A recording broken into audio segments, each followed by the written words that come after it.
Dawn broke over Poland on 1st September 1939 with a thin gray light that did nothing to soften the chill rising from the mist-soaked fields. Polish sentries along the frontier squinted into a sky that seemed empty until the silence cracked. A rising metallic scream shivered through the air long before the machines responsible tore into view. It was not the sound of engines. It was something sharper, hungrier, a wail that seemed to claw directly into the nerves of anyone who heard it. Helmets pressed tighter against skulls as men stared upward, unable to locate the source of the terror they already felt. Then the Stukas appeared, Junkers U-87 dive bombers, diving out of the cloud base at terrifying angles, their fixed landing gear sirens, the infamous Jericho trumpet, amplifying the sensation that death itself was plummeting toward the earth. Their gull wings folded into the dive like talons closing, bomb racks released with brutal precision.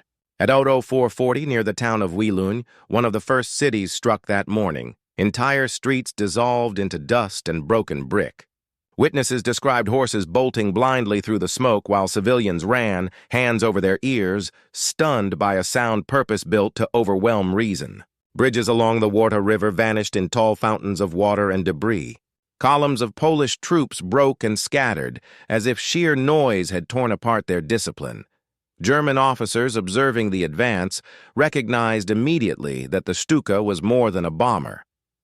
It was a psychological weapon designed to paralyze its prey before the explosives even struck. Engineers in the Reich had tested siren frequencies to find the exact pitch that could trigger panic. Reports circulated among Wehrmacht units that even experienced soldiers hesitated or dove for cover prematurely once that banshee howl began. Here, at the very opening hour of the Second World War, the Luftwaffe displayed the terrifying new logic of modern air power. Speed and precision infused deliberately with fear. The invasion of Poland would show that wars were no longer decided only by guns and trenches, but by machines that ruled from above, and by the race to make those machines faster, higher flying, and more unnerving than anything the enemy could imagine. As smoke drifted over the Polish plains and the Stukas climbed to strike again, German commanders looked ahead with confidence, believing the skies belonged to them. But far across the channel, aircraft designers, radar operators, and young pilots of the Royal Air Force were preparing to contest that claim, setting the stage for a new kind of battle, one that would test whether terror from the clouds could truly secure domination. The decade before, the war had turned the sky into a proving ground where nations wagered their futures on metal and horsepower. In Germany, even before rearmament became public in 1935, clandestine programs in Lipetsk and elsewhere quietly shaped the rebirth of the Luftwaffe. What emerged was radically modern, all-metal monoplanes that left the wooden biplanes of 1918 looking like museum pieces. By 1937, the Messerschmitt Bf 109 was rolling off production lines, a sleek predator of a fighter, with retractable landing gear, an enclosed cockpit, and a top speed that was already pushing toward 300 mph as early prototypes evolved through successive variants. It carried not just machine guns, but the industrial confidence of a nation determined to command the air. Across the channel, the British watched with unease and responded with design excellence of their own. The Hawker Hurricane arrived first, rugged and reliable, its 8.303 Browning guns designed to cut through bomber formations. But it was the Supermarine Spitfire that embodied Britain's answer to the German challenge, an aerodynamic masterpiece with unmistakably elliptical wings and a Rolls-Royce Merlin engine that promised speed beyond 350 mph. The RAF understood that every incremental gain, lighter alloys, cleaner airflow, tighter turn rates, could determine whether a pilot lived to see another dawn. Farther east, Japan pursued naval aviation with single-minded urgency. The Mitsubishi A5M, first flown in 1935, became the world's first monoplane carrier fighter, a deliberate step toward long-range dominance across the Pacific. Engineers in Nagoya and Tokyo refined lightweight construction and exceptional maneuverability, preparing a successor that would soon shock Western observers with its reach and agility. The arms race did not unfold only in wind tunnels and factories. Training programs expanded, Pilots pushed the limits of G-force and endurance, and governments funneled resources into aviation schools and research institutes. Air forces no longer existed to support armies. They would decide conflicts before troops and tanks ever crossed borders. By the time Stukas plunged into Poland, the contest for the sky was already raging in theory and in steel, with every nation terrified of falling even a year behind its enemies. Germany entered the war believing it possessed an unbeatable aerial edge. But Europe's race for extreme performance was accelerating. And the next arena, the skies over, Britain would reveal how fragile assumptions of supremacy could be when innovation met resistance in open combat. The summer of 1940 marked the moment when two cutting-edge fighters became symbols of national survival. As the Battle of Britain opened in early July, the Luftwaffe committed its most advanced single-engine escort to the skies over the Channel, the Bf 109E. Its Daimler-Benz DB601A engine, an inverted V12 pumping out over 1,000 horsepower, gave German pilots the freedom to push the nose down hard into -G dives without fuel interruption, a maneuver that could momentarily choke the carbureted Merlin engines of their pursuers. Armed with 20mm MGFF cannons in the wings backed by machine guns in the nose, the 109E could tear apart a bomber in seconds and climb with a fierce, almost vertical confidence. German aces who had triumphed in Spain expected another brief campaign. The RAF's response arrived in the form of the Spitfire Mk1, a fighter whose beauty masked its lethal purpose. The Rolls-Royce Merlin III drove it to speeds over 350 Messerschmitt, while its elliptical wings gave it a turning radius that could outmaneuver the German interceptor at key altitudes. Pilots learned to exploit this edge, cutting tight spirals that forced their enemies to overshoot. Its 8.303 Browning machine guns fired in sync, creating a dense, lethal swarm of rounds designed to slice through the airframes of attacking fighters. Behind this performance stood something new: radar. From coastal chain home stations, controllers vectored squadrons into perfect intercepts, saving precious fuel and forcing German units into battles on Britain's terms. As the fighting intensified into August and September, German pilots discovered that victory was no longer guaranteed by superior training or firepower. Escort fighters frequently hit the limit of their fuel while still over hostile territory, leaving bomber crews exposed and morale strained. The Spitfire and Bf 109 were so closely matched that survivability depended on every ounce of engineering pushed to its limit. Yet even amid these desperate duels, a new British design, faster at low altitude, and built not from metal but from wood, was preparing to enter the war and redefine what an extreme combat aircraft could be. By the end of 1941, a new silhouette appeared over Europe, sleek, twin-engined, and astonishingly fast. It was the de Havilland DH-98 Mosquito, an aircraft that seemed to defy logic. Where engineers everywhere else were fighting for strategic metals, this British design was built largely of wood, layers of plywood and balsa pressed into a streamlined shell. Some pilots joked it smelled like a carpenter's shop inside, but once the throttles of its twin Rolls-Royce Merlins opened, the laughter stopped. It could climb beyond 30,000 feet and sprint past 380 mph at altitude, faster than many frontline fighters of the day. The Mosquito carried no defensive guns, not because they were forgotten, but because they were unnecessary. Speed was its armor. The doctrine was brutally simple. If nothing could catch you, nothing could kill you. Its first operations in 1941 and early 1942 stunned crews on both sides. Night-raiding Mosquitoes struck ports, power stations, and Gestapo offices with such accuracy that German reports questioned whether the British were fielding entirely new kinds of aircraft. The bomber variant could reach Berlin from English bases and still outrun interceptors on the return journey, a revelation that deeply frustrated Luftwaffe leaders who had counted on distance to protect the capital. On 30 January 1943, the Mosquito delivered its most symbolic blow.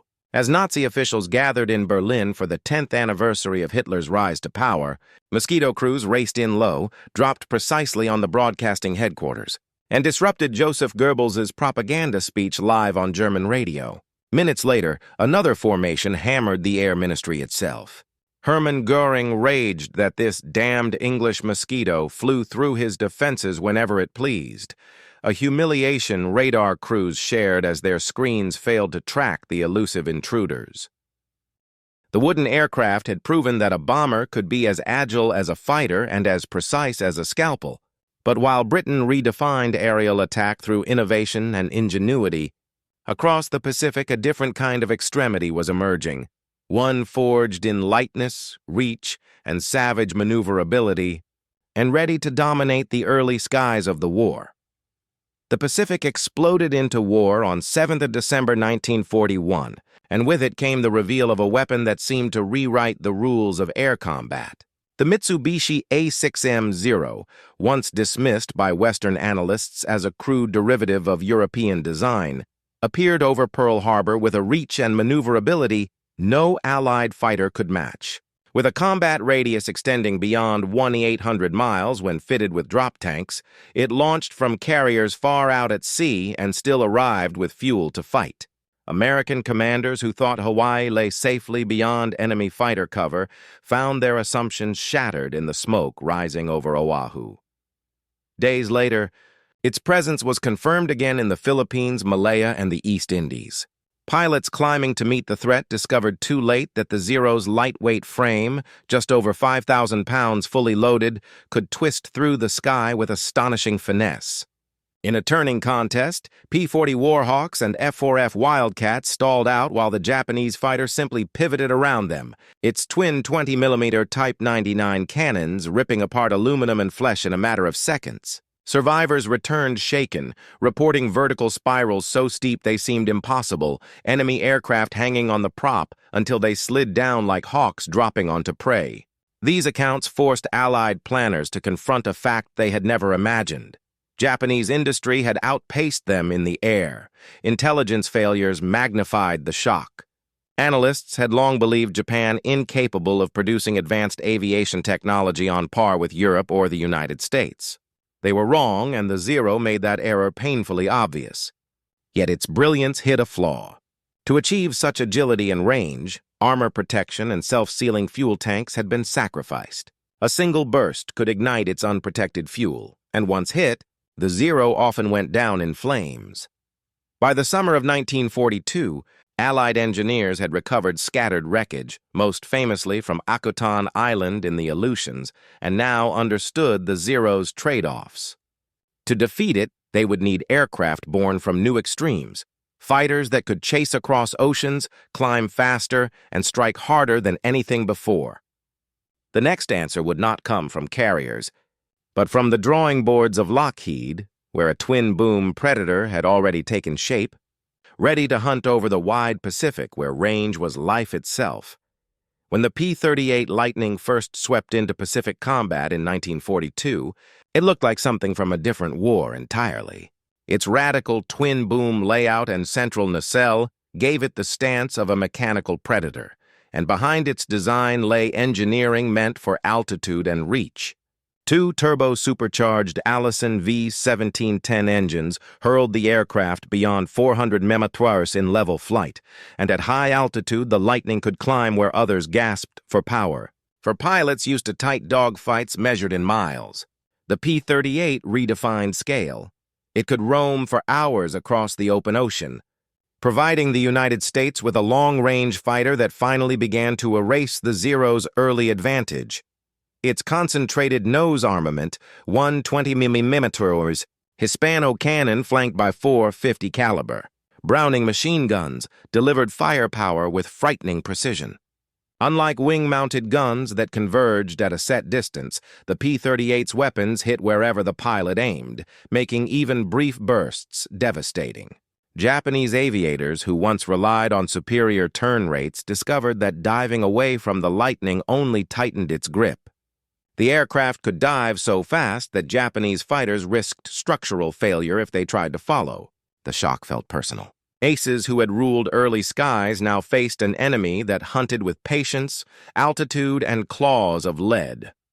That reach enabled one of the most audacious missions of the war. On 18th of April 1943, American cryptanalysts learned the precise route of Admiral Isoroku Yamamoto's inspection flight over the Solomons. 18 P-38s were dispatched from Guadalcanal, skimming wave tops for hundreds of miles, nearly 1,000 round trip, to avoid detection. Over Bougainville, they intercepted the formation on the minute. Yamamoto's G-4M Betty bomber fell in flames into the jungle, a psychological blow that reverberated through the Japanese high command and proved that the lightning could strike leadership itself.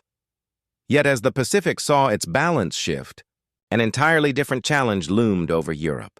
There, in the thin, frigid air above Germany, fleets of heavy bombers pressed deeper into the Reich, daring the Luftwaffe to stop them.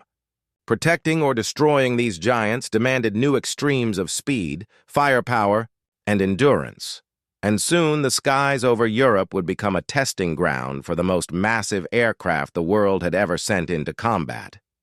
In 1943, the war over Europe took on a new and terrible scale as Boeing B-17 flying fortresses pushed into the daylight sky and refused to yield the initiative. These four-engine giants, each nearly 75 feet long and weighing more than 30,000 pounds when loaded, climbed toward thin, freezing air above 25,000 feet where oxygen masks frosted over and exposed skin could freeze solid in seconds.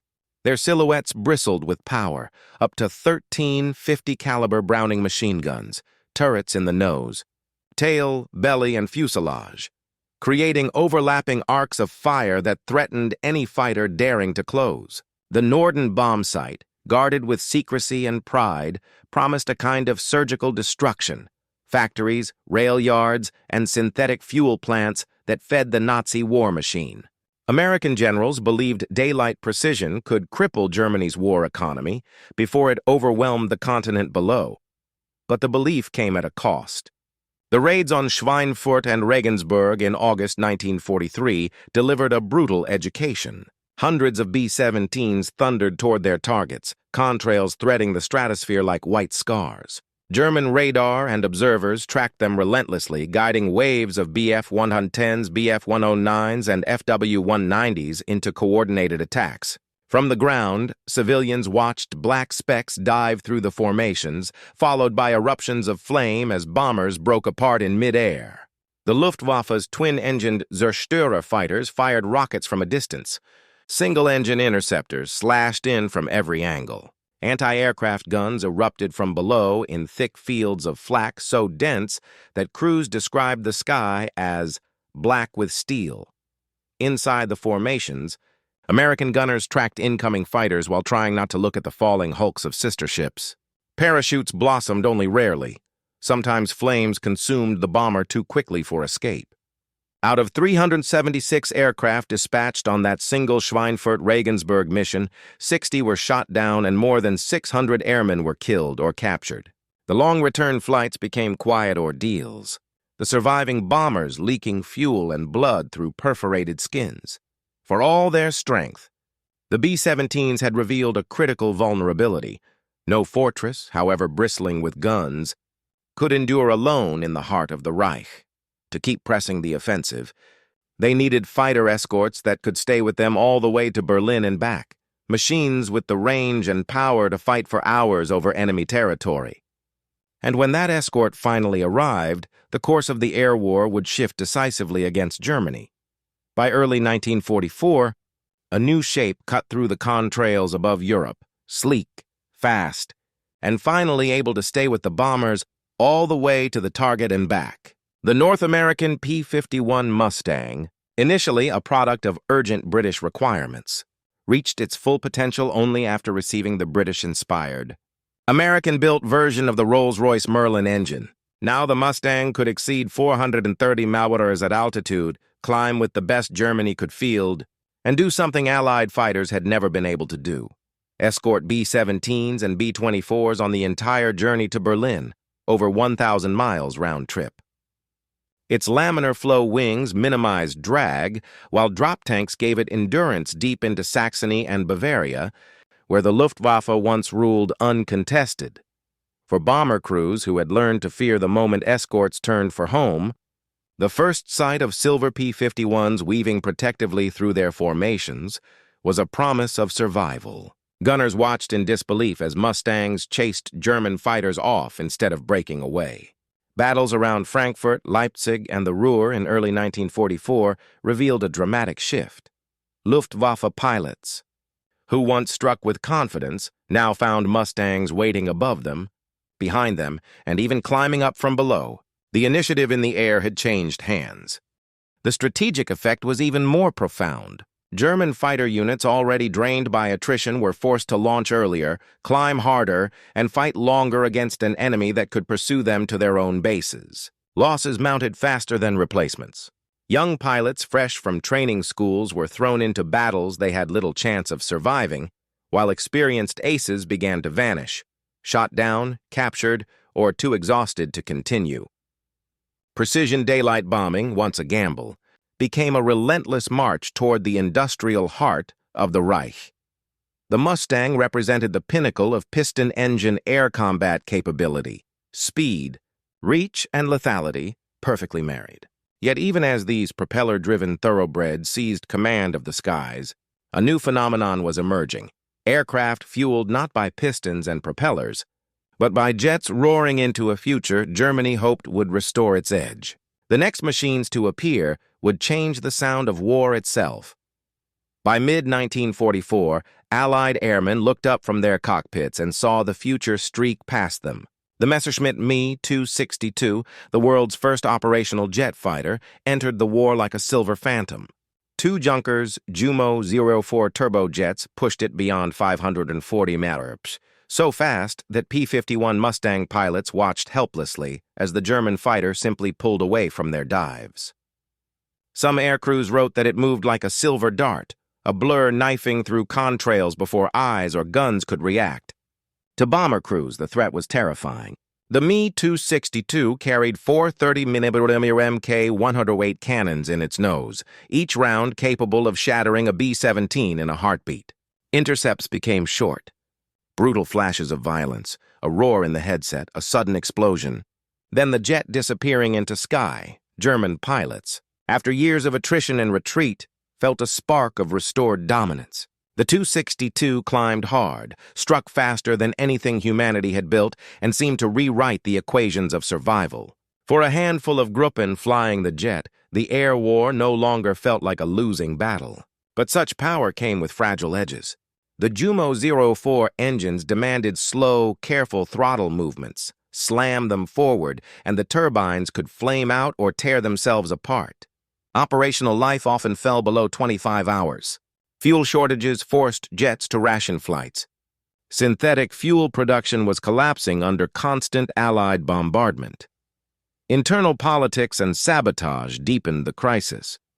Hermann Göring and others delayed full fighter deployment by insisting the jet be used as a fighter bomber, a compromise that wasted precious months.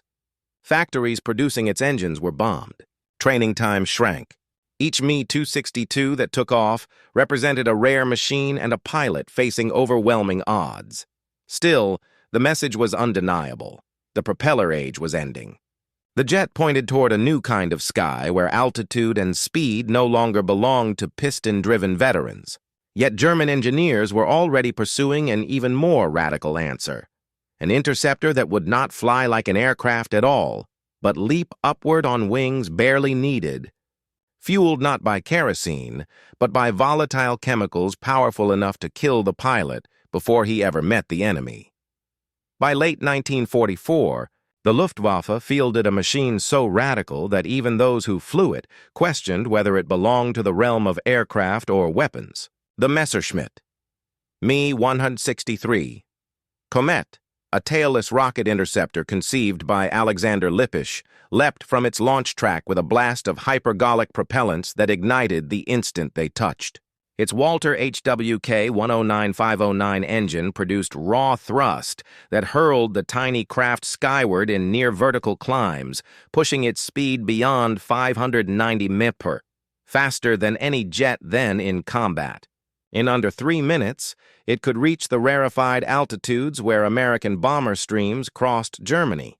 its pilots pressed into their seats by acceleration unlike anything a piston aircraft could deliver. The climb was exhilarating. The danger, omnipresent. The Komet's fuel, T-Stoff and C-Stoff, was as lethal to ground crews as enemy fire. A single splash could dissolve skin, uniform, or bone. Mechanics worked in special suits, fearing that even a minor leak would turn routine servicing into a fatal accident. Yet pilots accepted the risk, desperate for any weapon that might slow the Allied advance. When intercepted, B-17 and B-24 crews glimpsed the Me-163 only briefly, a sharp-edged dart hurtling through their defensive boxes before most gunners could traverse their turrets. A split second of cannon fire from the Komet's pair of 30mm Mk-108 guns was all it could deliver before its fuel vanished. Once the engine cut out, the miracle weapon became a silent glider. Its speed bled away as it circled back to Earth, unable to accelerate or evade. American fighters, forewarned, waited to pounce on the vulnerable landing approach, knowing the Komet's skid undercarriage left it committed to predictable airfields. Crashes were frequent, explosions common. What had promised to be Germany's salvation instead proved a gamble too dangerous to pay off. Still, the Me-163 left a lasting imprint. It showed a world on the brink of a new era that speed alone could overturn every assumption about aerial combat. But while Germany gambled on volatile rockets and dwindling fuel, across the Pacific the United States was preparing to unleash an aircraft at the opposite extreme, huge, advanced, and capable of carrying war to the farthest shores Japan once believed unreachable. When the Boeing B-29 Superfortress arrived in the Pacific in mid-1944, it appeared less like a bomber and more like a glimpse into the next century. Its sheer scale set it apart. A wingspan over 140 feet, a fully loaded weight surpassing 130,000 pounds, and enough fuel to cross oceans. Inside its pressurized compartments, crews could operate above 30,000 feet, higher than many. Japanese fighters could reliably reach, connected through a tubular passage that ran above bomb bays large enough to swallow the payloads of earlier aircraft whole.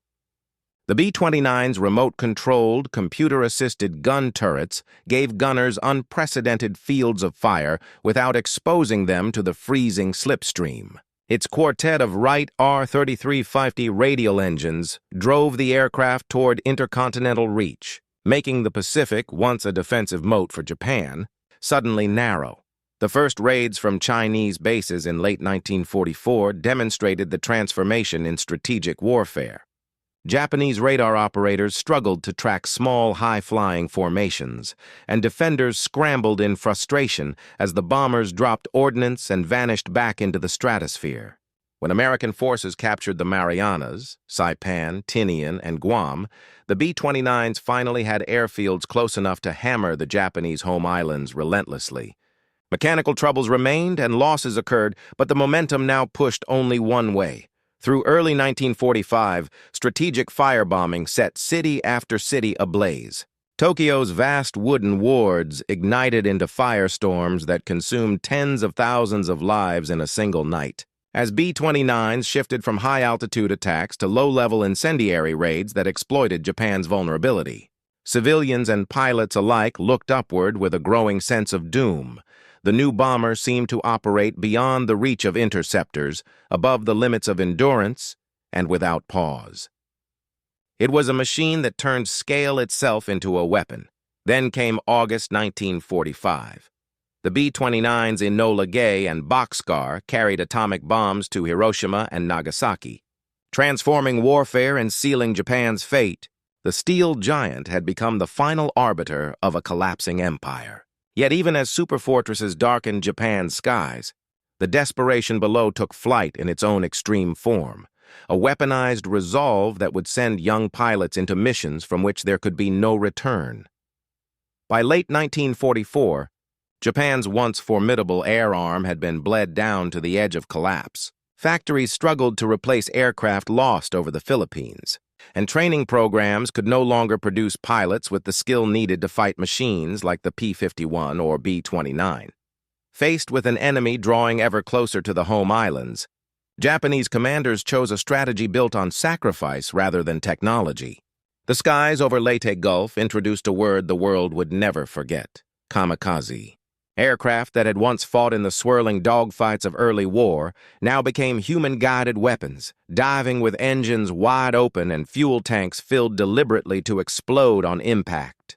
A6M Zeros and Ki-43 Oscars, stripped of radios or landing gear to save weight, hurled themselves at the armored walls of U.S. carrier groups, driven by young aviators who believed their deaths might stall defeat. U.S. sailors soon spoke of a new kind of terror. Radar contacts multiplied into dozens of inbound tracks. Flak guns stitched the sky with black bursts that sometimes shredded wings and sometimes did nothing at all. A damaged attacker might spin away, flames trailing, and then level off again, engines screaming, as if willpower alone held it together. When a kamikaze struck, the violence was immediate and personal. Steel decks buckled. Aviation fuel cascaded into hangars, turning ships like the USS St. Lo and USS Bunker Hill into rolling furnaces. Survivors described the sickening moment when it became clear the pilot had never intended to pull up, never intended to return home. These attacks revealed the ultimate extreme of wartime aviation. When engineering could no longer close the gap, lives themselves became the weapon. Japan's sacrifice delayed the inevitable but could not reverse the course of the war. The piston engine had reached the peak of its evolution.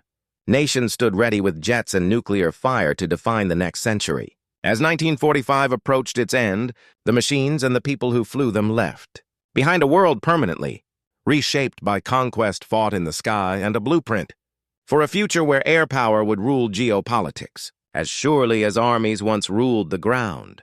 When the guns finally fell silent in 1945, the world realized that the sky itself had become the ultimate battlefield. Every nation emerged from the war carrying not only victory or loss, but knowledge, hard-won, often paid for in blood, that aviation would define the future of global power. The de Havilland Mosquito's wooden miracle pushed engineers to consider composites and alternative structures. The Mustangs and Lightnings showed that range, speed, and aerodynamic purity were inseparable from survival.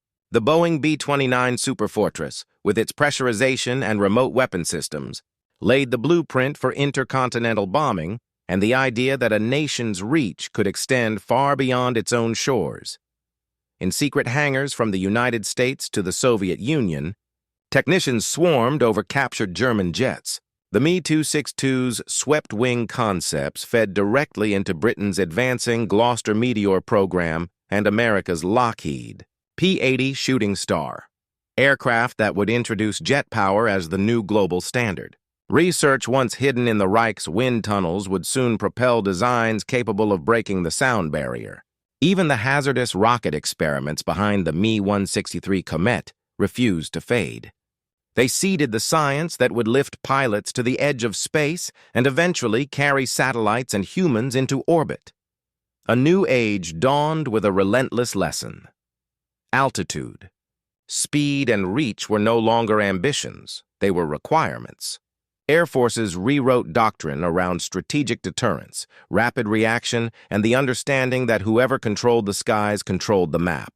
Commercial flight, too, inherited these breakthroughs, turning continents into neighbors and shrinking the world the war had fractured. Yet amid triumphs of engineering stood the silent cost. Cockpits that once held hopeful youth now sat empty in museums. Runways still bore scorch marks where innovation met tragedy. The machines of World War II did more than win a conflict.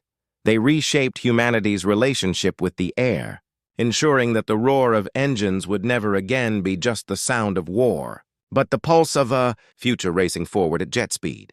September 1939 began with soldiers in Poland staring helplessly into a sky filled with the rising shriek of Stukas, machines designed to terrify even before their bombs struck. 6 years later, that same sky roared with jet engines and glowed with nuclear fire, a measure of how brutally fast technology had evolved. Fabric and wood gave way to aluminum, and then to steel pushed past its limits. The dive bomber's howl was replaced by the streaking blur of rocket interceptors and pressurized giants capable of crossing oceans without pause. Air power had shifted from supporting armies on the ground to deciding the fate of nations outright. For those who fought beneath these machines, the transformation was both awe-inspiring and horrifying. Civilians learned that no city lay far enough away, no shelter deep enough. Bombers turned entire skylines into ash. Pilots climbed into cockpits, knowing that altitude and speed might save them, or fail in an instant. Every breakthrough in performance came shadowed by the human cost of using it. Yet from this crucible emerged the foundations of a world where the sky would never again be a distant, empty realm. World War II's most extreme aircraft did more than win battles.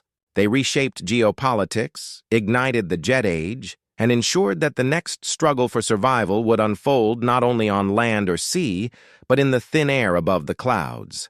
When the smoke cleared in 1945, humanity looked upward with both fear and ambition, understanding at last that whoever mastered the sky would master the future.